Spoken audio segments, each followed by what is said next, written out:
আজিৰ এই বাপুতি সাখোন ভোগালী বিহুৰ আনন্দত উন্মাদ হৈ থাকিব লগা সময়ত জননীয়ে কান্দিছে। মোৰ জননীৰ চকুত চকুলো, সুখৰ চকুলো যেন নালাগিল। দুহাত পাতি চকুলো ধৰিলো, উত্তপ্ত মাথো উত্তপ্ত উদ্গিৰণ যেন জ্বালামুখীহে।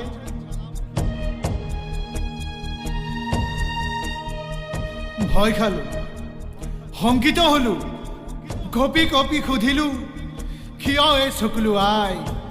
উদাসীনভাৱে ক্ষোভিত হৈ ক'লে, মই ভুল কৰিলো, মোৰ চেতনা হৰিলো। আজি মই অনুতপ্ত, ক্ষোভিত, শংকিত, উৎপীড়িত। যাৰ কোলাত মই সুৰক্ষিত হ'ম বুলি ৰাজমুকুট পিন্ধালো, মোৰ সেই প্ৰিয় সন্তানে আজি ৰাজ দৰবাৰৰ লোভত মোক নগ্ন কৰিলে। মই আজি অসহায়, নিৰুপায়।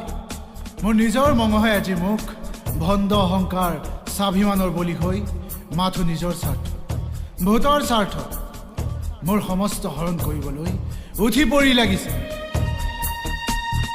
মোৰে চকুলো নহয়, ৰলৰ আগজাননীহে।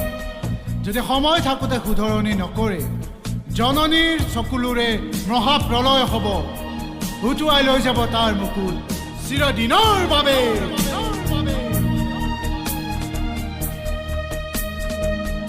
হে প্ৰিয় সন্তান, উৰুকা উৰুকা লাগি থকা মনবোৰ কিয় উৰুঙা উৰুঙা হ'বলৈ দিলিও বোপাই?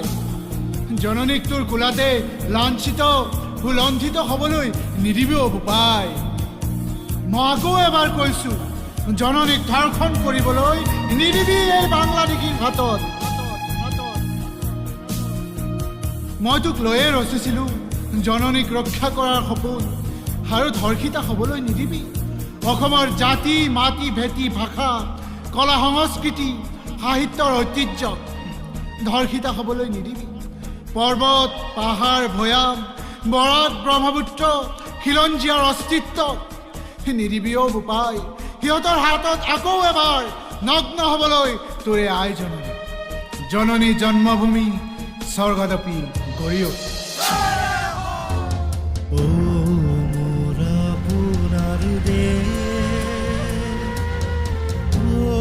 মোৰ চিকুনি দে এনেখন শুৱলা, এনেখন সুফলা, এনেখন মৰমৰ দে। মোৰ খুৰীয়া মাত, অসমৰ সুৱলি মাত, পৃথিৱীৰ ক'তো বিচাৰি জনমটো নোপোৱা কৰিলে মোৰ আপোনাৰ দেশ, মোৰ চিকুনি দেশ, এনেখন শুৱলা, এনেখন সুফলা, এনেখন মৰমৰ দেশ।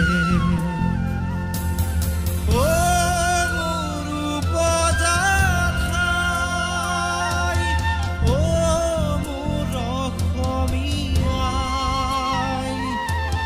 চাই লওঁ এবাৰ মুখনি তোমাৰ, হেঁপাহ মোৰ পৰুৱা।